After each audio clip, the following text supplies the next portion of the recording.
Estamos acá ya largando con Radicalán, el programa número 3. Me presento, mi nombre es Joaco. Estamos acá en el comité con Daniel Sosa. Bueno, ¿qué decirte de tu gran trayectoria, de los lugares de importancia que has ocupado? Sos asesor en la Cámara de Diputados por el bloque de la UCR por segunda vez y además, bueno, trabajás en la universidad. En orden a esto, bueno, ¿cómo estás?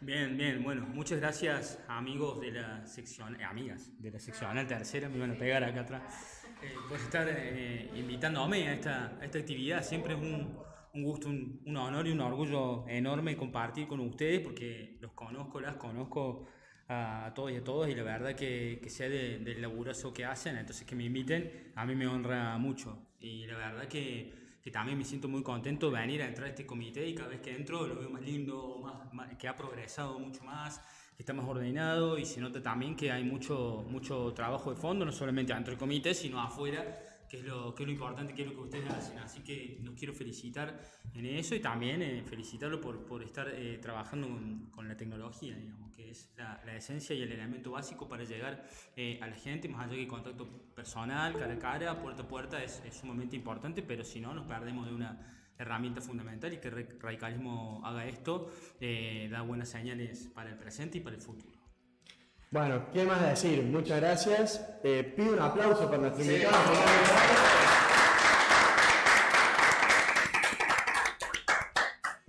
No hay mucho para agregar, me sacó absolutamente todas las palabras.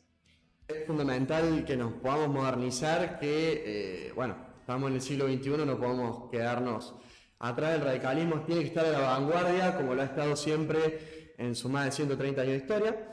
Así que, bueno, volviendo a lo que nos compete, a la entrevista, Dani, te metiste a militar muy de joven en distintos espacios. ¿Qué te llevó a empezar? Porque bueno, has tenido una trayectoria larga, pero todo tiene un punto de inicio, ¿no? Sí, sí, yo creo que pasaron varias cosas, digamos, que me llevaron a decidir sumarme al partido y a la franja. Creo que lo primero es una cuestión familiar que me marcó mucho, y que tiene que ver con mi abuelo. Mi abuelo era que no lo conocí, digamos, pero todas sus historias me llegaban, digamos, de una otra manera, porque falleció apenas yo había nacido. Y él era un tipo ultra alfonsinista, un loco de Alfonsín, un defensor acérrimo de él, de su política, de su persona, hasta el punto que cuando estaba en su lecho de muerte, mi abuelo le pide a mi papá que descuelgue un cuadrito de Alfonsín que tenía en la pieza además, y se lo pusiera en el pecho para irse con él. Imagínense, un loco, un loco. Y esa historia siempre me llegó, siempre de una u otra forma me rondaba en mi cabeza, y era tema familiar siempre, sobre todo cuando hablamos de política, sobre todo con mi papá también, que es una persona muy interesada en la política. Él desde siempre militante de una otra manera, acompañando especialmente a Ramón padre en su momento, bueno, a Ramón Javier también, siempre estuvo su corazoncito trabajando de una u otra manera ahí, acompañándolo, y eso también me trasladó muchas cosas. Y la otra cuestión es que yo me crié en Malvinas Argentinas, que es un pueblo que está acá cerca de Córdoba relativamente, y ese pueblo, desde que yo me fui a vivir ahí, hasta que me crié ahí, hasta que bueno, me vine a la universidad, y muchos años después, siempre fue gobernado por el radicalismo. En ese momento estaba Daniel Arzani, después Silvina González, y ellos también de otra manera ayudaron a que yo me interiorizara por la política de una u otra manera. Metí la ficha de afiliación a los 18 años, apenas cumplí 18 años, un loco también. Y bueno, en ese momento de una otra manera fui participando, empecé a participar de actividades de la Juventud Radical, hasta que nada, entré a la universidad. Y cuando entré a la universidad, en primer año empecé a ver tenía mi corazoncito claramente marcado ya, pero ni siquiera era por una cuestión que me había interiorizado en qué ofrecía cada agrupación en la Facultad de Derecho, sino que yo vi la franja y vi reflejado de una otra manera mis ideas, mi pensamiento político, mis ganas de hacer algo y sobre todo de compartir un trabajo en equipo, que eso era lo fundamental. Yo necesitaba un equipo también de una otra manera para hacer cosas, porque de lo colectivo es que surgen las grandes transformaciones, ¿no? Y bueno, esto que vemos del Eternauta que dice que nadie se salva solo, bueno, tiene que ver también con eso, de que todos somos imprescindibles para la construcción de una causa y cada uno desde el lugar que está es importante y sobre todo tener en cuenta que nadie se pisa nunca, que creo que es la otra cuestión, ¿no? Todos tenemos algo para aportar desde nuestra historia, desde nuestra formación, desde el amor que tengamos a la causa y todos tenemos diferencias. Y entre esas diferencias es que se construyen los procesos heterogéneos, digamos, procesos que puedan abarcar a la mayor cantidad posible de gente que nos pueda acompañar después en las acciones políticas que desarrollamos. Entonces, creo que una de las cosas que aprendí de la franja fue eso, digamos, que cada uno tenemos una misión y esa misión se plasma en las acciones de gestión y también en los días de elecciones, en donde cada uno tiene que hacer algo en particular. Así que más o menos, de una otra manera, ese fue mi arranque, digamos. Fuiste tocando varios puntos que vamos ahí, a los que ya vamos a ir llegando, pero en primer lugar, justo, bueno, te decís que arrancaste primero en el partido y después cuando ya te acercaste a la facu, te encontraste con la franja.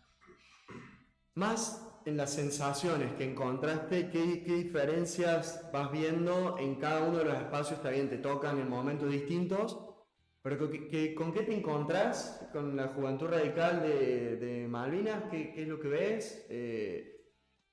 Bueno, entraste muy joven, mi misma edad, muy joven, pero ¿con qué te chocaste, digamos, con este trasfondo familiar que te fue llevando también a crear tu propia historia también? Porque hablaste mucho de tu familia, pero ¿qué le pasa al Dani de 18 años cuando se encuentra con el partido? Que creo que todo lo que uno puede llegar a escuchar o todo lo que uno puede llegar a leer realmente no tiene razón de ser si no se convierte en acción.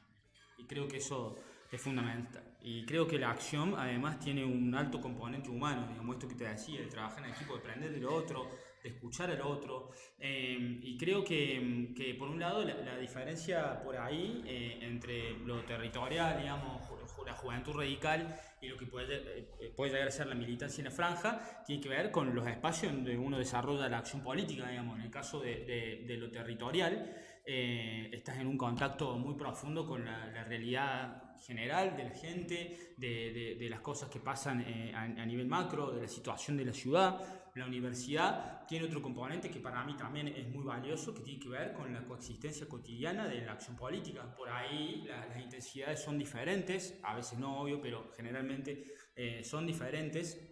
Y en la universidad creo que hay otra cuestión que es fundamental, más allá de la cotidianeidad, que es la coexistencia con el adversario. Algo que tal vez en nuestro desarrollo en la actividad partidaria no sucede, digamos, no es que nos vemos con peronistas entonces esa coexistencia con el adversario también va modelando tu carácter político desde la tolerancia. Obvio que eso requiere un esfuerzo enorme, pero también es la herramienta fundamental para honrar un poco esta premisa de la propuesta alfonsinista, de una u otra manera, de que lo primero es que somos argentinos, somos todos estudiantes de Derecho, somos todos... somos adversarios, ganamos nosotros, no derrotamos a nadie, sí, exactamente. Y eso creo que no lo tenemos que perder nunca, porque además... es una herramienta fundamental para desarrollar la habilidad de la política como un arte. El arte requiere de un montón de habilidades, digamos. Si nosotros dejamos de lado la cuestión del diálogo, la cuestión de la articulación y vemos en el que piensa diferente a un enemigo, es muy difícil como ver un panorama completo, digamos, porque creo que hay un elemento básico y es que nunca nos tenemos que creer dueños de la verdad, siempre tenemos que poner en duda nuestras afirmaciones, nuestras creencias, ¿viste? El partido radical es un partido, y el reformismo sobre todo, es un esquema de ideas que siempre plantea que los dogmatismos no son buenos, Y los normativos no son buenos en todos los lugares, en el fuero personal igual, digamos, nuestros pensamientos, nuestros sentimientos y obviamente también nuestras posiciones políticas. Obviamente que uno construye una identidad que se basa en una organización, ¿no? Pero adentro de esa organización a veces hay muchos desafíos en lo que refiere a debates, a posicionamiento, a cosas que están buenos, ponerlos en la mesa, hablarlos de manera organizada, diría, pero que eso tampoco nos saque de vista de ver cuál es la misión fundamental, partidaria o organizacional en la universidad, que es representar. ¿No? Si nosotros nos quedamos acá discutiendo sobre, no sé, 5 horas sobre si vamos a poner ese cuadro o no, nos estamos perdiendo también de discutir y generar acción sobre todo para resolver problemas de la gente. Que eso es a lo que somos convocados por la política y especialmente por la Unión Cívica Radical. Simpa, no sé qué más quieren que diga. Ya, si quieren me levanto, me voy, lo dejo que hable. Me pasó por arriba. Bueno, entonces, con todo esto también, ¿no? Que fuiste hablando mucho de la franja. Te hago la misma pregunta, pero ¿con qué te encontraste en la facultad, pero por fuera, digamos, la agrupación en concreto? ¿Y qué paralelismo, ahora que justo estamos saliendo del proceso electoral del año 2025, que ya vamos a entrar en materia de eso? ¿Qué agrupación te encontraste y qué paralelismo puedes hacer, por ejemplo, con lo que es hoy, ¿no? Hablamos de una agrupación que tiene su recorrido, sus años, su estructura, o sea, hablamos de la agrupación más importante de Latinoamérica. ¿Con qué te encontraste? Sí, me encontré con un método organizacional, un método para tomar decisiones. Me encontré con la horizontalidad que aplica la franja a la hora de sus reuniones de agrupación, sus esquemas orgánicos, sus esquemas de funcionamiento, con gente que es elegida conducción, pero ser elegido conducción no es un privilegio, sino que es una responsabilidad enorme. Entonces esa inversión genera que nadie se sienta mejor que el otro o más que el otro, no debería ser nunca así. Entonces esa posición lo que hace es que la persona nunca se aleje de lo que realmente es. Entonces vos, por ejemplo, estás en un lugar de representación en la facultad o en la universidad.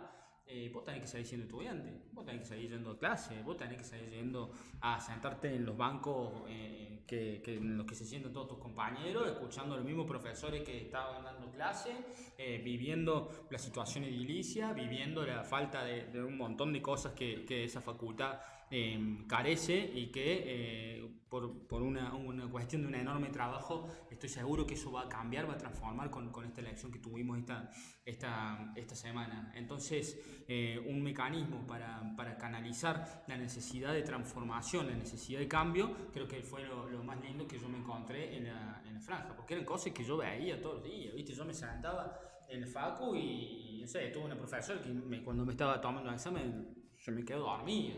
O profes que no están concursados, o profe, me pasó en la última materia de mi carrera, que la profe, nada, voy contra una infidencia, digamos, me puso una mala nota porque no llevé un gafete con mi nombre y no me quiso devolver el examen, o sea, un quilombo. Después le rendí libre igual porque no quería volver a cursar con ella, pero bueno, para eso también hay canales de protección de los derechos estudiantiles, que es otra cuestión importante, digamos, las personas que participamos, que estamos y que habitamos la universidad, tenemos derechos y esos derechos deben ser protegidos, digamos, y para eso hay una entidad gremial como el Centro Estudiante y también canales de representación para modificar las normas, y eso es lo que más me volvió loco también, ¿no? Toda esta cuestión del Consejo Directivo y Consejo Superior, que de una manera también me marcó la forma en que yo orienté un poquito mi carrera, digamos, su perfil, después de recibir también, antes de recibirme y después de recibirme. Bien. Y bueno, venimos con todo esto, justo me dejás medio la pelota ahí para que patee al arco. Venimos de una elección histórica en la UNC, en la Facultad de Derecho en concreto. Venimos de una elección en la que, bueno, la franja mantuvo el centro de estudiantes, se recuperó el año pasado, se volvió a ganar la elección por una diferencia ajustada, pero se gana al fin. La franja recupera el tercer consejero que se pierde el año pasado y se logra el hito que se va a recordar para la posteridad después de 28 años de un mismo sello político gobernando la facultad desde 1997. Ganado la lista número 7, otra facultad es posible, creo que con el 55, 56 me parece, 56% de los votos de la ponderación total, no es directo. Bueno, somos dos personas que salimos de la universidad, estamos en la universidad, digamos, desarrollamos nuestra militancia ahí. ¿Qué nos encontramos ahora con este escenario, digamos, de que la franja ahora conduce la Facultad de Derecho en su totalidad, digamos? ¿Cómo lo ves? ¿Qué te genera? Creo que... ¿Qué balance haces también de la elección, digamos? ¿Qué ves de acá para el futuro, digamos? Entendemos que el ritmo, vos mismo lo has dicho, el ritmo de la universidad, de la facultad, es otro el del partido, es otro el de la realidad, digamos, es medio un microclima medio extraño que 2 veces al año se pone esquizofrénico y que va de acá para allá, y en la realidad es muy distinto, ¿no? Justamente tenés 2 veces cada 4 años que te volvés medio loco. Tremendo, sí, bueno, esa es la otra cuestión que tiene la política universitaria, y es la validación constante de tus acciones, ¿no? En el centro estudiante, bueno, las elecciones de órgano de cogobierno, rector, decano, especialmente el centro estudiante, que lo tienen que renovar todos los años, y los consejeros y conciliarios también, lo que hace que vos no podás relajarte nunca, ¿no? Y creo que esa dinámica genera mucha adrenalina y mucha necesidad, digamos, de cambio, que en el caso de todos los que trabajamos o militamos en la franja para generar cambios, llevan muchos años acumulados, ¿no? Esta cuestión de haber, bueno, no haber podido vencer a ese oficialismo que estaba hacía 30 años conduciendo la facultad sin generar ningún cambio, absolutamente ningún cambio, creo que ha generado como reacción la acumulación de un montón de energía para transformar en todos los aspectos, y creo que ese es el llamado fundamental que le ha hecho la facultad a la lista de otras universidades posibles, ¿no? En el sentido no solamente de lo estudiantil, que claramente los estudiantes le han dado un respaldarazo enorme a la lista de Carlos y Chapero, un respaldarazo enorme que tiene que ver también con lo que los estudiantes y las estudiantes perciben en relación a cómo cursan, las condiciones edilicias, la situación de los baños. La situación de los baños viene desde hace 20 años o más, inclusive, en el sentido de que es imposible poder habitar una facultad si vos no tenés garantizada la posibilidad de hacer tus necesidades básicas. Es que realmente cuando me toca hablar con mis compañeros, de decir, che, mirá, no estamos discutiendo ser ninguna universidad de otro lado, estamos discutiendo ser lo que tenemos acá al lado, o sea, en Ciudad Universitaria, de condiciones mínimas, de no tener que relojear que se te caiga un pedazo de reboque en la cabeza, digamos. Estamos discutiendo cosas muy simples, al grado de que yo hacía el chiste hasta que fui a ECO y realmente el chiste se volvió realidad, de que ellos se fijan de que les ande el micrófono para poder hablar en los cursos en lugar de que se les caiga el techo. Bueno, nosotros vemos que no se les cae el techo, ellos ven que literalmente les ande el micrófono. Son cuestiones distintas de un estado de abandono en la facultad que es angustiante y que con muy poco se puede hacer muchísimo realmente. Sí, y con nuevas ideas además. Y con ideas. Con nuevas ideas. Yo creo que uno de los grandes defectos que tuvo la gestión que perdió la elección tiene que ver con abrazarse a un dogma desde lo académico, ¿no? No modificar, no transformar los mecanismos de enseñanza, los métodos de enseñanza, no actualizarlos. Nos ha pasado la inteligencia, no ha pasado. la computadora por encima, nos ha pasado las redes sociales por encima, nos está pasando la inteligencia artificial por encima, y en la Facultad de Derecho se sigue enseñando con la misma época, de la misma manera que en el año 2000. Se unificó, hubo una reforma del Código Civil y del Código Comercial, se unificó y seguimos teniendo el mismo plan de estudio que antes. Incluso Totalmente. ni siquiera hay que irse a la inteligencia artificial, que es algo muy reciente también. Y ni hablar de adaptarnos a las nuevas tecnologías, digamos que es otra de las grandes demandas que se ha generado en la facultad, tanto en términos estudiantiles como en términos de graduado. Esa es la otra cuestión. Nosotros cuando nos graduamos en la facultad, hay un montón de herramientas que no tenemos desarrolladas, digamos, que las tenemos que hacer en la calle a los cabezazos limpios contra las paredes para poder adaptarnos a este mundo laboral, que en el caso de los abogados que litigamos además, es muy complejo, es muy complicado, que exige especializarse, pero también exige adaptarse a los mecanismos de tribunales, a los mecanismos de funcionamiento del sistema judicial, del Ministerio Público, que no los conocemos, que no sabemos, y que tiene que ver con las prácticas profesionales, que tiene que ver con cómo escribimos las cosas que tenemos que escribir. Y creo que ese es un gran desafío también, que los graduados de la facultad, que masivamente han ido a votar también a la lista de otra universidad, otra facultad posible, han plasmado, digamos, a través de su voto esa necesidad de transformación para no quedarse afuera, digamos.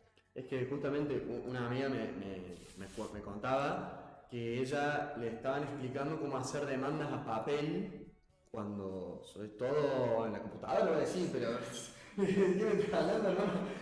Ya es un momento, digamos, de que no tiene mucho sentido. Justo ahora te hago una pregunta que hay en el chat. Lori pregunta, ¿cuál pensás que son los desafíos de los centros de estudiantes frente a las medidas del gobierno nacional?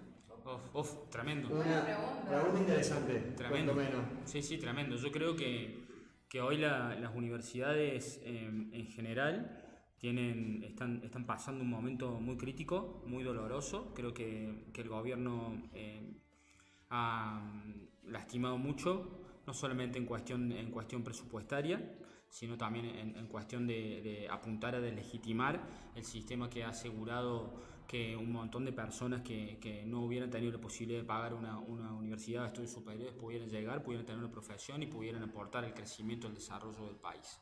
Creo que tiene que ver con un modelo de país que nosotros defendemos, que la Franja defiende, que la Juventud Radical defiende, que el Partido Radical ha defendido en la Cámara de Diputados, en la Cámara de Senadores en su momento, y que se traslada a todos los lugares, digamos, de una u otra manera, cada uno desde su lugar, y los centros de estudiantes de su lugar tienen la misión de defender la universidad pública gratuita y de calidad. Y esas cosas no se pueden lograr si no hay un gobierno que respete la autonomía universitaria, que la autonomía universitaria además es un mandato constitucional. Y la autonomía universitaria tiene diferentes facetas, y una de ellas tiene que ver con lo económico, lo financiero, el mecanismo de sostenimiento. Una universidad no puede ser autónoma y tomar sus propias decisiones y asumir sus propios destinos si le recortan los recursos, inclusive hasta el punto de no poder cubrir con los gastos de funcionamiento, ¿no? Es decir, poder pagar la luz, poder cortar el pasto, poder garantizar seguridad, no el mínimo. Eso es lo que el año pasado discutimos en el Congreso, en donde el radicalismo fue, y eso nos tenemos que sentir orgullosos, fue el principal impulsor de esa ley que luego el gobierno vetó. El gobierno decide vetarla, pero la visibilización que tuvo ese proceso tuvo que ver en mucho con los centros de estudiantes, que se movilizaron masivamente, y obviamente también organizaciones de no docentes, organizaciones docentes, la propia universidad, o bueno, ustedes los vi todos en la marcha que hubo en aquel momento. Pareciera muy lejano, pero fue cercano. Sí. Pero bueno, en este país vivimos todas las cosas de manera muy rápida y tensionada.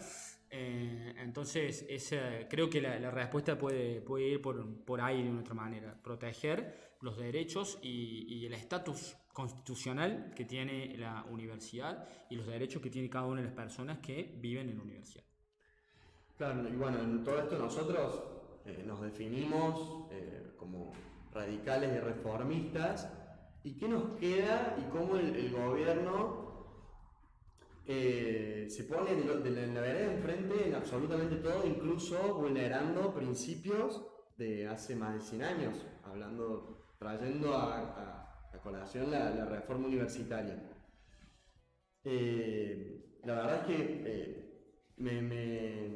es angustiante ver cómo volvemos, damos pasos para atrás en lugar de ver cómo en una situación muy compleja del país y de las universidades hay un avance en cuanto a la educación privada que la verdad que es preocupante, digamos, el decir, che, la educación era y es de excelencia, ese afán de todo el tiempo estar bailando en contramano, digamos, de absolutamente todo lo que como radical, y yo lo digo de mi lugar, no quiero, digamos, ¿no? Es preocupante ver cómo damos pasos para atrás, cómo... eh, perdón, estoy medio frío, la verdad es que es algo medio angustiante, pero bueno, quiero llevarte... Que reinventar también algunas posiciones. Digamos, no podemos plantear los ideales de la educación pública de la misma manera que los planteamos de los 80 o de los 90 o de los 2000. Digamos. Los actores son diferentes, los escenarios son diferentes, y creo que hay una cuestión que vos lo estás planteando con esta situación angustiante que tiene que ver también con la deslegitimación del Estado como garante de derechos, ¿no? y como responsable de asegurar la prestación de servicios, hablándolo en términos de políticas públicas. Sí, ¿No? sí. Y en eso todos estamos interpelados de una otra manera. Digamos. La democracia está interpelada por estos movimientos que fomentan la intolerancia, que se montan encima del enojo de la gente, que se fortalecen a través del enojo de la gente. Y la gente tiene razón de estar enojada, digamos. Sabemos lo que ha sucedido durante la época de pandemia. Creo que eso fue un punto enorme de golpe hacia la función del Estado, hacia la autoridad presidencial, hacia un montón de mecanismos institucionales que no pudieron funcionar, que no funcionaron o que decidieron no hacerlo funcionar. Claro, ¿qué modelo de país nos están dejando? ¿A qué se aspira a largo plazo? Yo creo que hace mucho no discutimos qué país se quiere realmente de acá a 20, 30 años, como sí se hacía antes, creo yo. Yo creo que siempre está el debate de que para mí el último gran proyecto de país fue con Alfonsín. Yo quiero llevarte ahora a tu labor en la Cámara de Diputados. Justamente fuiste partícipe, vos mismo lo estás contando, de todo el debate por el presupuesto universitario, del que realmente yo coincido en que nos tenemos como radicalismo sentir orgullosos del lugar que se tomó el protagonismo, de nuevamente sentir que nuestro partido, que muchas veces ha quedado relegado a lugares secundarios, por fin se puso de frente. ¿Cómo viviste ese proceso de discutir cosas que se creían ya saldadas, de discutir el presupuesto, de que luego se haya vetado 2 leyes presentadas por el bloque? Ya nos meteremos toda la parte de las jubilaciones, pero ¿cómo lo viviste? Estudiar todas las cuestiones presupuestarias. Fue para mí, creo que es por ahí, ¿no? En el sentido de que hay cosas que a los radicales nos identifican y que no podemos soslayar bajo ningún punto de vista porque hacen a nuestra fe doctrinaria, digamos, hablando en términos correligionarios. Uno de ellos es justamente la defensa de la universidad pública. Digamos. Yo me hubiera sentido muy triste si el radicalismo, y todos creo, no se ponía a la vanguardia de ese proceso de defensa de la universidad pública, digamos, porque es razón de ser nuestra la educación pública, y sobre todo, más aún, conduciendo los espacios máximos de representación gremial estudiantil, como es la FUBA y como son las federaciones universitarias a lo largo de las diferentes regionales. Entonces, creo que estuvo muy bueno, que estuvo interesante, que el radicalismo plantara esa bandera, que el radicalismo plante banderas a través con la imaginación también, ¿no? No caer en la demagogia también, porque esa es la otra cuestión. Hoy estamos en modelos de extremos, y a veces trabajar desde el centro de la política basada en evidencia, de la investigación, del estudio punto por punto de las cosas, a veces no es tan vendible en las redes No sociales. es tan llamativo, pero también a largo plazo siendo lo más sensato. Exactamente. Creo que en esto el radicalismo propuso un esquema de emergencia, por lo menos hasta que tengamos presupuesto, para tratar de asegurar que las universidades puedan cumplir sus funciones, y creo que eso fue muy loable, porque además no solamente fue la cuestión de presentar el proyecto, sino que eso también estuvo encabezado por referentes educativos que tenemos en la Cámara de Diputados, que tenemos en el Senado, y que a su vez tuvo que generar una acción de articulación enorme para que los bloques acompañaran, digamos, pero que también que muchos bloques dejaran de lado la demagogia y se montaran en propuestas racionales. Y creo que lo que puede aportar el radicalismo en un mundo, en un país en donde estamos discutiendo desde diferentes extremos, es la posibilidad de mostrarle a la gente de que podemos trabajar con seriedad, con responsabilidad y sobre todo con un proyecto de país que tiene que ver con el desarrollo, pero y que tiene que ver con la presencia del Estado, pero que ese Estado pueda resolver los problemas de la gente, que pueda ser eficiente, que pueda administrar de la manera que corresponde y que pueda garantizar los derechos reconocidos. ¿Y qué sensación te deja el que un proyecto que fue aprobado por una amplia mayoría, que un proyecto y un propósito que fue apoyado el 23 de abril, fue la primera marcha, y luego cuando ya se empezaba a oler toda la cuestión del veto, el 23 de octubre, o de septiembre, 23 de septiembre, ¿qué sensación te deja cuando ese proyecto que empezaba a unir distintos sectores de la sociedad, que tenía un apoyo popular muy grande, se ve vetado, se ve vulnerado por un capricho ideológico, por fines puramente personales, políticos, lo que tenga que ser, pero que finalmente no se respeta esa voluntad mayoritaria y se priorizó el proyecto personal, digamos, del gobierno nacional?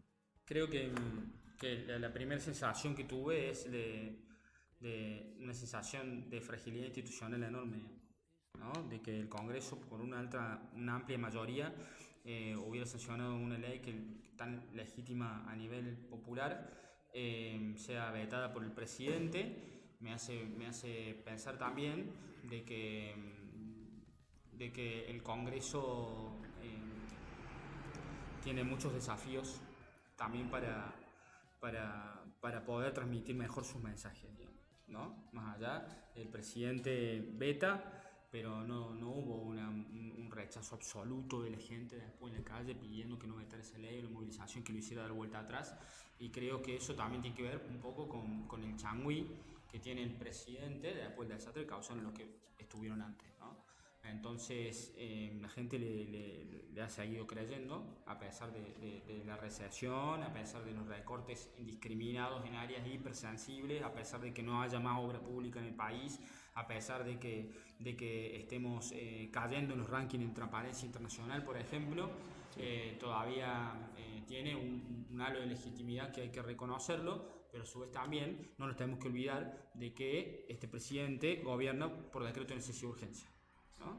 Sabiendo lo que eso implica, sabiendo los límites que tienen los presidentes para gobernar, y sobre todo que siempre juega al filo de la democracia, ¿no? Entonces creo que eso es algo para para que nos llame la atención. Creo que todos lo estamos viendo, pero creo también que tenemos que desarrollar herramientas y mecanismos para relegitimar y democratizar, relegitimar y actualizar, modernizar los mecanismos democráticos y los mecanismos de escucha, los mecanismos de representación. ¿Qué nos queda para este año? Ya para la semana que viene ya tenemos programado un paro nacional, o para esta semana o para la otra. ¿Qué crees? ¿Cuál crees que va a ser el escenario? ¿Se irá a repetir todo lo que pasó el año pasado? ¿Se irá a profundizar en medidas de ajuste por sobre las universidades? ¿Cómo nos vamos a parar, haciendo un poco futurología, como radicalismo, cuando incluso gente del mismo espacio, hoy ya no pertenecen, pero gente del mismo espacio van en contra de banderas fundamentales, parte del ABC de nuestra doctrina. Creo que el partido tiene una fortaleza territorial enorme, tiene una diversidad territorial enorme, tiene múltiples formas de pensamiento para adentro. Obviamente que hay cuestiones elementales que hacen a la esencia de ser radical, si no te tenés que afiliar a ser radical. Y creo que eso hay que dejarlo en claro siempre, ¿no? Me parece que es una premisa que tienen que cumplir los órganos y los canales partidarios. También creo que el escenario actual, a nivel político, a nivel electoral, tiene enormes complejidades. Primero por esto, por la posición que hoy en día tiene la libertad avanza a nivel electoral, de legitimidad pública, pero por otro lado creo que en cada provincia el radicalismo tiene que desarrollar mecanismos para no perder representación, para mantenerse competitivos, y que eso a veces hace que tengamos que resolver las cosas con mucha imaginación, ¿no? Y esto pasa en Córdoba, nos está pasando en Córdoba, que es necesario que tengamos en vista, es mi perspectiva personal, ¿no? Que tengamos en vista esta cuestión, y pasa en todas las jurisdicciones. Claro que el anhelo para siempre mío es que en todos los lugares vayamos juntos, ¿no? Pero a veces, bueno, las tensiones y las discusiones internas hacen que en otras situaciones nos separemos. Mientras nos separemos, y bueno, vamos a ser menos competitivos. Y hablando un poco de en toda esta militancia, en todo el tema de la representación, alguien que quiere, a un joven que quiere sumarse a participar, a poder cambiar su realidad, ya sea en el territorio en general, en un comité o en la misma facultad, ¿qué le dirías? ¿Qué le dirías a alguien que está descreído de la política con su justa razón, pero que aún así no implica que alguien tenga que quedarse quieto, digamos? Que hable, que plantee, que escuche, que traslade lo que piensa, que traslade el mensaje, que si tiene ideas innovadoras que les plantea. Creo que eso es lo que están haciendo ustedes de una otra manera en este comité, por eso siguen sumando gente. Creo que la escucha es fundamental, entender. Además hay otra cuestión, hay brechas generacionales enormes entre las personas que representan y el padrón electoral. Digamos, la mitad del padrón electoral, un poquito más, son jóvenes. Entonces, claramente la voz de los jóvenes tiene que llegar, porque si la voz de los jóvenes no llega a nuestro partido, no se siente identificada, no se siente escuchada, y vamos a tener un grave problema de sostenibilidad para futuro, en lo que refiere a la formación de las personas que van a militar en el partido, al desarrollo territorial, que es lo que siempre lo haríamos de una otra manera. Entonces, creo que el Partido Radical, creo que la Franja Morada, también desde su posición, tienen mucho para ofrecer a pibes que están buscando una alternativa que no tenga que ver con los extremos. Y creo que en Argentina las elecciones no las deciden los extremos, además.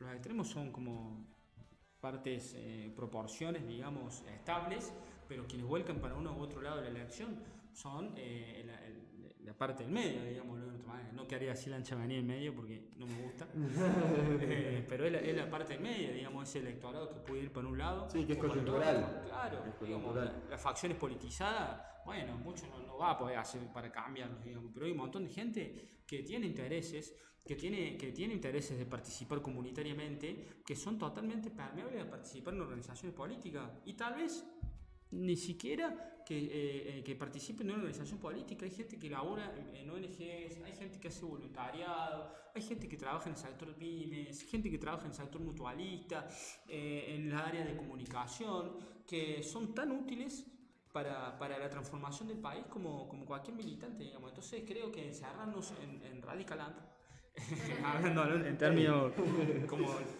ustedes lo entienden, también genera que nos perdamos de un montón de otros vínculos que nosotros tenemos que desarrollar, digamos. Claramente los esquemas de partidos políticos fuertes que disputan elecciones uno contra otro, eso como que está pasado de moda, sino que lo que se genera son movimientos de opinión pública que tienen que ver con diferentes temáticas en particular, que puede ser la cuestión de los semáforos rotos. Aquí en el Colón, 10 minutos estoy esperando para cruzar el Colón porque el semáforo está roto. Pasa sí. Por favor.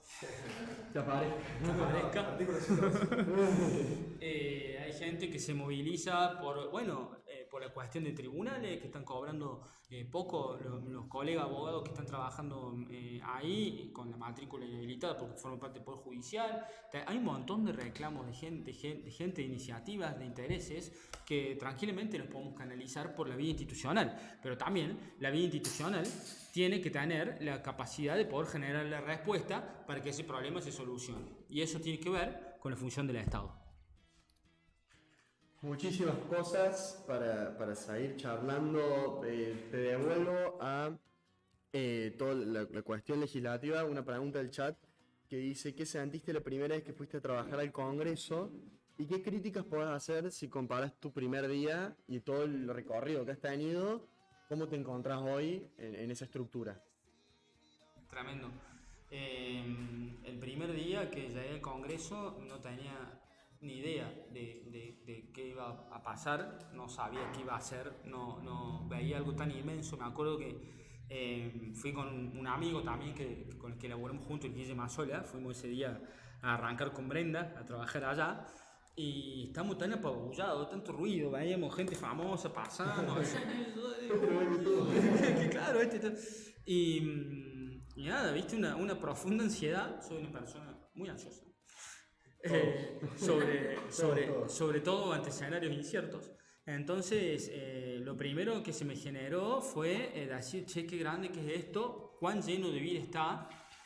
Por acá atraviesan el futuro, se discute el futuro del país, y poder ser parte, espectador o aportar algo de ahí me hizo sentir con mucha satisfacción, sobre todo porque yo desde chico, desde que empecé en la facultad, por ahí no quería ser tanto un abogado litigante. Yo quería más bien ser un abogado que se encargue de la acción parlamentaria.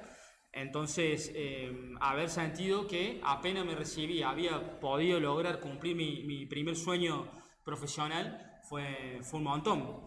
Y eso lo sigo sintiendo de una otra manera, obviamente, que estoy mucho más maduro en muchos sentidos porque he experimentado muchas cosas muy lindas junto con Brenda, en los 6 años que estuvimos con ella, que vivimos un montón de experiencias que, bueno, en otro podcast yo lo comenté, que fue, por ejemplo, la lucha por la interrupción voluntaria del embarazo, que fue una cosa que me marcó para siempre. Y ahora con Gaby también, que estamos trabajando un montón de proyectos, un montón de ideas, y en donde estoy aprendiendo otras cosas. Y lo importante es eso, digamos, que elegimos una profesión o un destino en la vida, y ese destino nunca va a dejar de sorprendernos, pero tenemos que tener la habilidad y la fortaleza de poder generar la transformación constante en el ejercicio de nuestra profesión y en el ejercicio de nuestra vocación, y sobre todo en cómo sentimos y dejamos que eso nos atraviese. Porque si nos convertimos en personas que funcionan automáticamente y no dejamos que el sentir se apodere, o las emociones también se apoderen de nuestro corazón para sacar la llama que hace que podamos hacer cosas impresionantes, y bueno, creo que va a ser muy difícil que no te aburras, digamos. Entonces, el amor a la causa y el compromiso para con uno mismo también, y para con la salud mental, sobre todo, que es un tema que está bueno que lo podamos discutir en lo que refiere a quienes de una otra manera estamos vinculados a la política, es fundamental. Bueno, han cambiado el entrevistador. Sí, cambió de entrevistador. Faltó que responda la última parte. Espera, todavía queda mucho por conversar. Para mí, De tu trayectoria. de mi ¿Qué le dirías al Dani que recién ingresa al Congreso de Diputados de Iranas? Control, Sí. calma, confío en los procesos. ¿Cuántos años tenías cuando entraste? Entré a los 26 años. Completamente joven. Entré a los 26. Ah, sí. 25, no había cumplido los 26 todavía. Bien. Calma, control. Ajá, sí. ¿Qué cosa te dirías? ¿Calma, control? Calma, control, escuchar lo que más saben, ¿sí? No dar las cosas por hecho, caminar, recorrer, experimentar y vivir un poco más y a veces no pensar tanto las cosas, a veces es cuestión de ejecución y no de retrasar con pensamientos ni procrastinar decisiones. Espectacular. Che, yo una de las preguntas, primero que nada, saludar a todos los que estaban viendo el stream. Si se acuerdan, soy Tomás Perricone, estudiante de Economía. Yo voy a encarar esta segunda parte que el Joaco también viene llevando en esta entrevista. Pero creo que todo lo que venís diciendo es muy importante. Yo siempre hablo con los chicos, en especial cuando hablamos de política, hay que tener la cabeza fría y el corazón caliente, porque hay que hacer las cosas con pasión, pero nunca hay que perder el norte. Y creo que esto de hablar de salud mental para quienes militamos, para quienes hacemos política, para quienes a futuro nos queremos seguir proyectando, creo que hay cuestiones que nos duelen, ¿no? Cuestiones de que a veces nos pegan demasiado de cerca, y creo que una de esas es el debate por la reforma jubilatoria, la reforma previsional, porque no es un debate que se está dando ahora en el Congreso. Vos nos podrías adelantar un poco más, pero antes de entrar de lleno en lo que es el proyecto y el debate, vos como persona, ¿cómo lo ves? Porque yo siempre que me siento en esta discusión, lo primero que pienso son de mis viejos. Es decir, esta reforma no es que me va a pegar a mí en 30 años o en 40 años. Es algo que le va a pegar a mis viejos ahora en 10, 15 años. No es algo que tendremos que esperar mucho. Y algo que realmente va a ser determinante. Vos como persona, ¿cómo te sentás para analizar eso? Pienso en tus mismos términos, ¿eh? Sí, yo también pienso, mis viejos están jubilados. Mm. Entonces, lo veo mucho a eso, lo veo cuando paso un viejito caminando por la calle, me acuerdo de esta cosa. Entonces, creo que sí, que es un debate que también moviliza mucho las emociones, pues sobre todo porque la gente mayor es por ahí la proporción de la población más vulnerable junto con los niños, niñas y adolescentes, ¿no? Entonces creo que es muy triste que el país no haya podido resolver esto y que tengamos que estar pasando todo el tiempo por este tipo de situaciones en la discusión política, que en esta situación además se encuentra atravesada por conflictos irreconciliables entre sectores políticos que no se pueden sentar a hablar.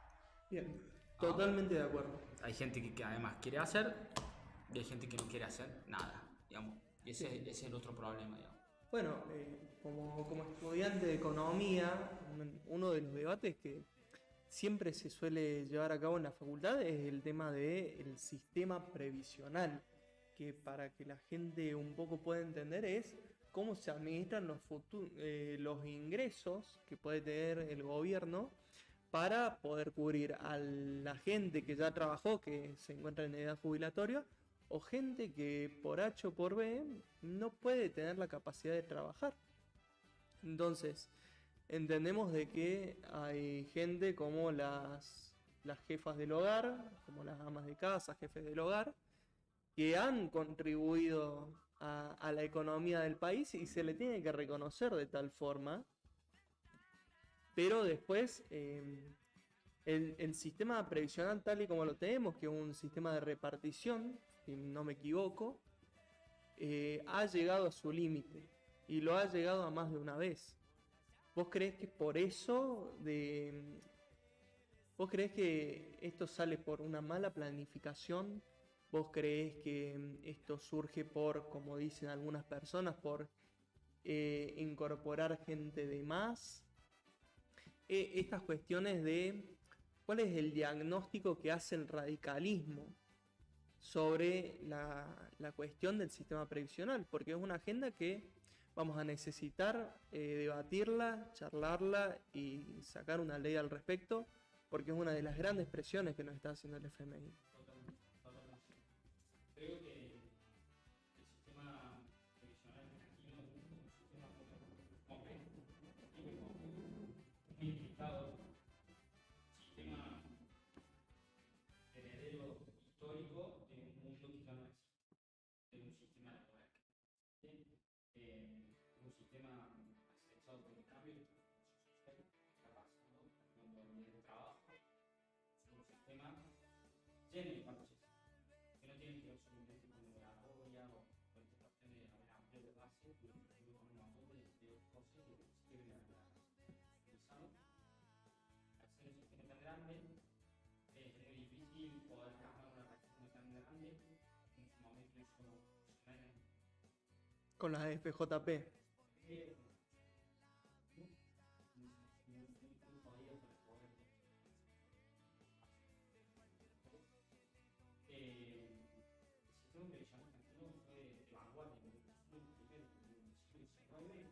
Argentina creó una de las primeras leyes previsionales del mundo que tenía como base la protección de un régimen previsional para trabajadores de la administración pública.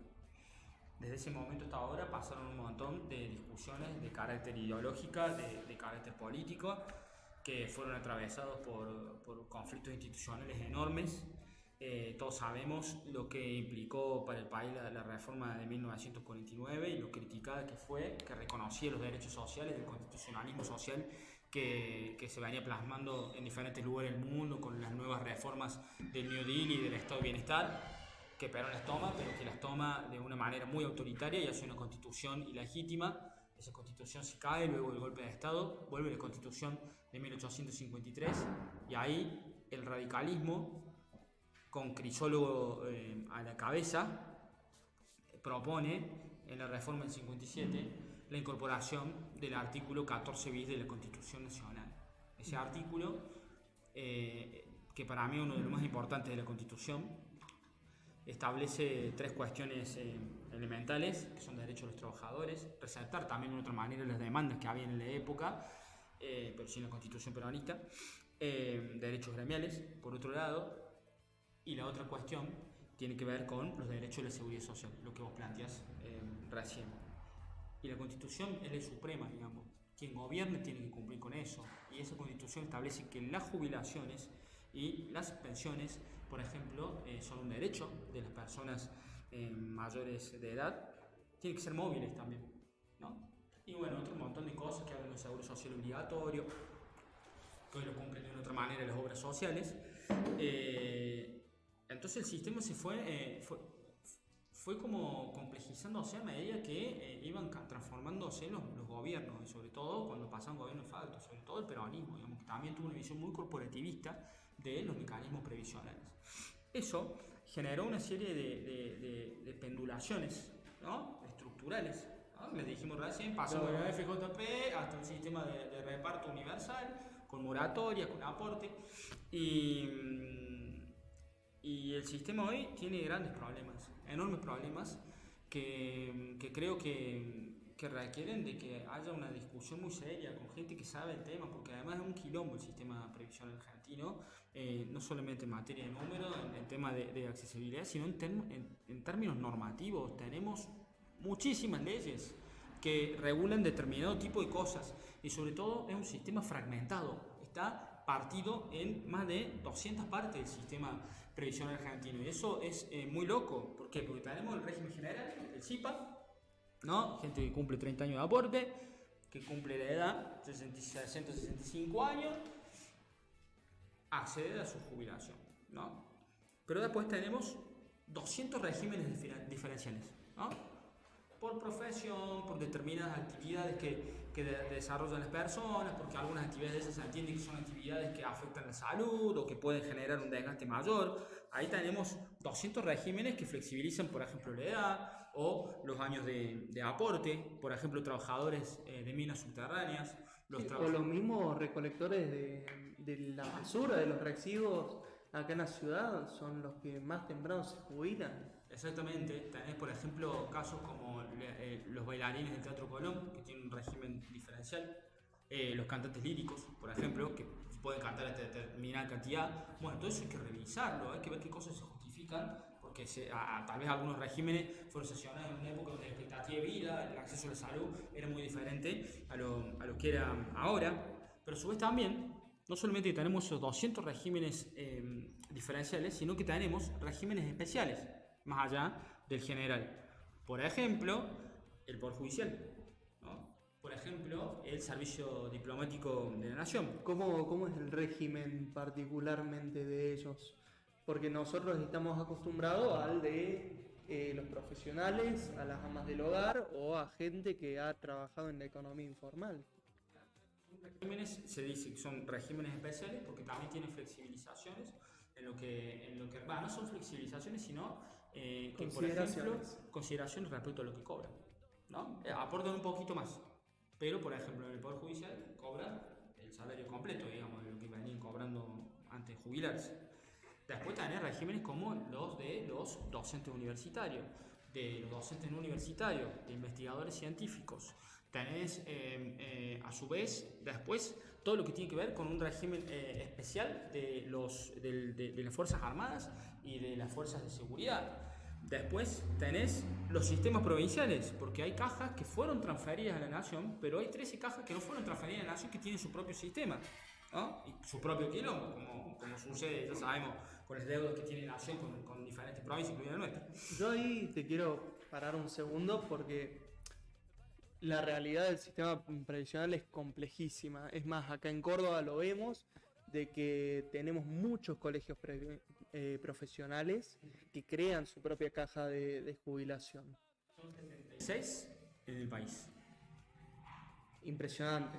Pero es algo que genera tensiones porque la gente a veces se queda con el lado de decir, no, esta reforma jubilatoria va a ser para privatizar todo el sistema. Hay mucho, digamos, preconcepto de que se va a volver un sistema de la época menemista, pero como bien vos lo decís, el mismo sistema ha quedado desactualizado para su momento.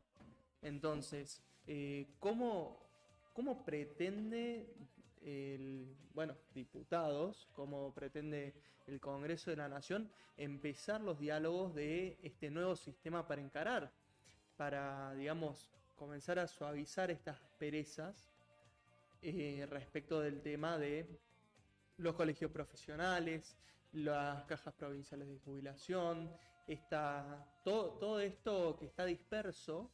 ¿Cómo lo reúne el Congreso de la Nación?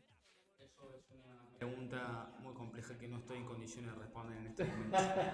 Pero ¿cómo son los primeros diálogos? Sí. No, yo creo que necesitamos Bueno, ahora les cuento cómo viene la cuestión en el Congreso para llegar a tu pregunta, ¿no? Por favor. Hoy se está partiendo de una base. Quiero contar, digamos, que yo soy asesor de Gaby Brouwer de Koenig, que es hoy en día la presidenta de la Comisión de Previsión Social de la Cámara de Diputados. Es decir, una responsabilidad enorme que tiene la Gaby de ser la garante de que estos debates se trasladen y que se den de una forma ordenada, organizada, basada en evidencia, y eso es lo que siempre hemos tratado de hacer en las discusiones que se han dado, tanto la del año pasado, cuando discutimos movilidad jubilatoria, otro tema es que después lo profundizamos, y el que se está dando ahora en lo que refiere a la accesibilidad a beneficios previsionales luego de la caída de la moratoria, ¿no? En ambos casos, el trabajo entendíamos que tenía que basarse en números, escuchar a profesionales. Por eso este debate que hemos estado internados un mes y medio, 2 meses casi enteros en Buenos Aires, laburando este tema, digamos, con las convocatorias, con el desarrollo de las comisiones, invitando profesionales, ayudando en la construcción de los dictámenes, ver de qué forma podemos, y a su vez sentando la posición propia del radicalismo en este tema tan complejo. Y acá tenemos la primer premisa de esta discusión que se está dando ahora, que es, y vos lo planteaste, el tema de la informalidad, ¿no? Tenemos un sistema previsional en donde la mayoría de la gente no puede lograr cumplir los 30 años. Es ilógico exigirle 30 años a las personas para poder acceder a una jubilación. Lo que pasó es que en vez de revisar toda la cuestión que tenía que ver con el trabajo formal, lo que fue más fácil, más sencillo para el kirchnerismo, también en momento de vacas gordas, también en momento de vaca flaca, fue habilitar este tema de la moratoria. Las personas que no llegaban a cumplir con los 30 años podían regularizar esos aportes a través de un plan de pago, pero el Estado les daba la plata y después de eso les traía una parte, hasta 120 cuotas. La cuestión es que, bueno, este sistema generó, es verdad, una universalización del sistema. Superamos el 90% de adultos mayores alcanzados por la cobertura previsional, pero también lo que generó un achatamiento de la pirámide en lo que refiere a la gente que había hecho aportes, ¿no? Claro, porque a día de hoy la Argentina, yo siempre lo intento plantear de que hay problemas que son síntomas, no son el problema en sí. Uno de esos es el problema del crecimiento económico. Otro problema es lo que vos bien planteás. Nosotros a día de hoy tenemos el 30%, si mal no recuerdo el número, de los trabajadores o la gente en edad productiva que trabaja en condiciones de informalidad. Y después también tenés otro problema, que es lo que la mayoría de países están enfrentando, de que la pirámide poblacional comenzó a verse como un rombo. Y en un sistema de repartición con alta informalidad, son de los mayores desafíos que puede enfrentar un país. Se está discutiendo en la Unión Europea, lo está discutiendo Estados Unidos, lo están discutiendo los países, otros países latinoamericanos. Han habido reformas ya previsionales en países vecinos. Claramente esta cuestión que planteas del bono demográfico es muy jodida en Argentina, porque tal vez en 2030 nos consumamos ese bono demográfico, que es la cantidad de gente necesaria que tiene que aportar para sostener el sistema previsional. Y la tasa de envejecimiento en nuestro país en 5 años ha sido la misma que la que se dio en Europa en 25 años. Obviamente que eso tiene que ver con un montón de cuestiones que hacen a por qué los jóvenes o los argentinos no tenemos hijos, digamos, ¿no? Por cuestiones económicas, por cuestiones de proyección y entre otras, digamos. Pero bueno, claramente esta situación de universalización, a pesar de que no haya aportes, por seguir sosteniendo un sistema anacrónico de la época del peronismo, en donde se entendía que el trabajador era formal, laburaba en la fábrica, depositaba sus aportes, y con eso ya no existe. Digamos más cómo se está uberizando la economía, digamos, de otra manera, cómo se está informalizando con trabajos que ya no son de tiempo completo, con trabajos que son esporádicos, que necesitas múltiples fuentes de trabajo. La realidad económica de Argentina no da para cubrirla en todo ese tiempo. Por eso es como que nos interesa como ver cómo son estos pasos de bebé que es la conversación que se está planteando ahora, que es la posición que está defendiendo la Gaby, saber, digamos, cómo lo está pensando el radicalismo desde el Congreso de la Nación al planteo este. Y eso es un tema también, porque el gobierno nacional asumió planteando que iba a implementar una reforma previsional. Eso nunca llegó. El año pasado el director ejecutivo de la ANSES planteó que se estaba pensando en una reforma previsional y lo echaron. Sí. Salió Milei a decir de que primero era necesaria una reforma laboral. Esa reforma laboral tampoco ha llegado. Entonces hay una inacción absoluta, digamos. Y no solamente esa inacción se plasma en la falta de iniciativa legislativa del Poder Ejecutivo para este tipo de problemas, sino que también se basa en la falta de acción parlamentaria de la Libertad Avanza. Los diputados de la Libertad Avanza no van a laburar. Perdón que lo diga en esos términos. No van a laburar, por favor, primicia. No van a laburar. Para sorpresa de nadie, Entonces, Ya se escuchaba que no no iban se a los comisión. escucha, no hablan, no plantean posición, no dicen, che, el gobierno nacional piensa esto, che, nosotros tenemos esta idea para enfrentar este problema, porque hoy claramente tenemos un problema, si cayó la moratoria, hay gente que no tiene los años de aporte suficientes para jubilarse, especialmente las mujeres, tienen que esperar 5 años más para poder acceder a la pensión universal, la PUAM, ¿no? Ese es uno de los problemas más inmediatos que tenemos junto con esta cuestión de la informalidad.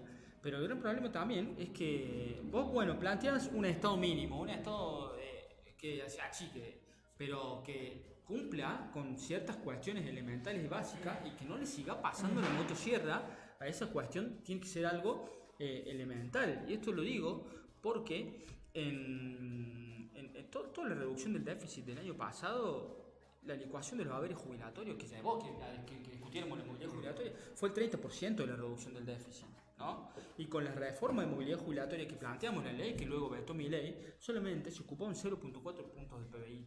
Entonces había recursos. Si vos decís que te sobra de plata, vos vivís en tu casa, decís, che, estoy holgado de plata, pero claro, no pagaste la luz, hermano, y bueno, no es que destinado parte de esa plata, tenés, no sé, 100 lucas ahorradas y debes 15 luz, y bueno, pagá esas 15 luz. Bueno, es un ejemplo medio burdo de lo económico, pero Igual la movilidad por Y decreto igual- actualizó. bueno, esa es una discusión interesante. Sí, Porque, Dani. Sí. Creo que el tiempo es tirano. Sí, Lamentablemente el tiempo es tirano. Pero quiero como que podamos hacer como un resumen de todas estas cosas y lo hagamos a modo de ping pong. listo, ¿Sí? dale. A favor de una reforma racional en el sistema previsional. Sí. Bien, aumento de jubilaciones, ¿por decreto o por fórmula? Por fórmula. Por Bien. fórmula. Bueno, pero eso tiene que ver con una cuestión, digamos. Esto es un ping pong, Ya sé, pero déjame. No somos radicales. No, déjame aclarar porque, Sí, por favor, porque si por no favor. puede mal. ¿Podés explicar qué sería por decreto y por fórmula para los que no saben, por favor? Perfecto. Sí. Hoy tenemos un gran problema heredado de Alberto Fernández y es que una parte de los haberes se paga con fórmula, ¿no? ¿Por qué? Porque la fórmula de Alberto Fernández no actualizaba por inflación. Y tenía otro esquema que también cuenta los recursos del sistema de previsión social. Entonces, como no alcanzaba con eso para cubrir, Alberto implementa un bono que ahora sigue dándose ese bono, que es de 70.000 pesos, que nunca fue actualizado desde que asumió Milei. Entonces, los aumentos por movilidad hoy en día son por DNU, deberían ser por ley, que es lo que quisimos hacer, pero queda afuera de la actualización de esos 70.000 pesos. Entonces te actualizan solamente por una fracción, pero los 70.000 pesos, que ahora deberían ser 115, 120, están planteando en la Cámara de Diputados, no se actualizan. Entonces yo creo que los aumentos deben ser por ley, pero integrando el haber del bono, entregando el bono al haber para que se actualice sobre todo la masa del haber y no solamente sobre la parte que no queda alcanzar por el bono, porque ahí siguen licuando. ¿Sí? Bueno, 70.000 pesos hoy es evidente que no son 70.000 pesos en el 2023. Bien, después, ¿estás a favor de los objetivos de desarrollo sostenible? ¿Cuál es tu favorito? Sí, yo soy promotor de los objetivos Sos de desarrollo promotor, sostenible. ok. Sí, hice un curso allá después de la pandemia. Estoy completamente convencido, digamos, creo que es la fórmula para poder lograr erradicar un montón de males que tiene la humanidad, el mundo, digamos. Y mi favorito es el 17. Ok, sería Construir alianzas construir estratégicas. alianzas. Creo que es fundamental, digamos. De esa forma también se relegitima el Estado, todo lo que hemos estado hablando ahora, digamos, y que nos podemos escuchar todos. Perfecto. Como asesor, digamos, ¿cuál sería un tema que te gustaría mucho trabajar en lo que es la agenda política? Siempre me ha gustado la cuestión educativa. Trabajamos mucho con Brenda en la cuestión educativa, claramente. Me ha gustado mucho, bueno, creo que la cuestión del desarrollo social me interesa profundamente. Las políticas ambientales me gustan. Me gusta el área de defensa, me encanta el área de defensa. Creo que es un factor que por ahí soslayamos y que es sumamente interesante, sobre todo por los desafíos a nivel global que existen. Bien. ¿Las Malvinas son? Argentinas. Viejo, ¿qué voy a decir? ¿Me está mirando? Te estaba poniendo a prueba. Te estaba poniendo a prueba. Bien. Algo que te inspire a seguir trabajando para la cosa pública, para el pueblo de la nación argentina. ¿Qué te inspira? ¿Qué me inspira? No sé, me inspira la posibilidad de aprender, de conocer otras realidades. Me inspira ciertas personas que me movilizan. Uno está acá mirándome fijamente, a pesar de que muchos digan que son anacrónicas sus ideas, pero creo que la idea central del Estado al servicio de las necesidades de la gente, pero de manera eficiente, con justicia, con solidaridad, con responsabilidad y con ética y conducta republicana, creo que es fundamental. Creo que lo que inspira más bien es la idea de trabajar para hacer el bien por el bien mismo, digamos, sin esperar retribuciones que hagan que uno por ahí desvíe su mirada sobre lo que lo inspira. Algo muy kantiano, lo charlamos con Monchi. Bien. Un poco Ahora que estás rodeado de jóvenes, ¿qué consejo le darías a alguien que empieza a militar, a alguien que está, digamos, en este espacio, que lo está habitando, que vive el radicalismo y que quiere seguir un camino, quiere aportar su granito de arena al bien por el bien mismo? Que lo den todo, que se recomprometan, que lo experimenten, que lo vivan, que lo disfruten, que conozcan en profundidad a sus compañeros, que laburen colaborativamente en equipo, que piensen esto, no sé, nadie se pisa, todos tienen lugar para transformar. Las personas que son electas en responsabilidades partidarias son responsables, digamos, son el primero que tiene que estar al frente de las batallas, pero no es una persona por encima del resto. Creo que eso ayuda a bajar las ansiedades, que los caminos son muy diversos y que no hay un camino exacto para ejercer la política, sino que cada uno tiene una propia historia y que esa historia lo va a llevar a lugares que no van a ser siempre los mismos. No hay que compararse con nadie y hay que siempre encontrarse con uno mismo y hacer lo que a uno lo haga sentir más cómodo y más, no sé si feliz es la palabra, más equilibrado. Bien. Por último, y ya con esto quiero que sea el cierre. ¿Cuál es tu canción favorita? Quiero que eso sea el telón. Mi canción favorita la vengo escuchando, capaz que los aburre, digamos, ¿no? Pero se llama Ya no te espero, de Silvio Rodríguez. Ya no te espero, de Silvio Rodríguez. Es poesía pura. Yo pensaba que ibas a decir algo de Lucas Prodan, no hay que... Bueno, no. Esa es mi canción de este momento, digamos. Pero también de rock nacional, ¿qué les puedo decir? Me gusta mucho... hay una canción que se llama Kurosawa, del disco La hija de la lágrima de Charly García, que me vuelve loco. Es un temón, es bonito, es tranquilo. También me gusta mucho Sisters, la versión de Divididos. Es genial. Y otra más que me pueda gustar del rock nacional puede ser algo de Callejeros, de Don Osvaldo. Hay una canción que se llama Suerte. Bien, Dani, muchísimas gracias. Te pido un fuerte aplauso para vos. Bien, esto fue todo por hoy. Esperamos que le sigan dando cariño a este programa de streaming. Por favor, síganos en nuestras redes, en nuestro Instagram, que es Juventud Radical-sección tercera. Nos sigan en Twitter, en X, que también somos JR3RACBA. Y por favor, sigan acompañándonos y los esperamos en la próxima transmisión. Muchas gracias.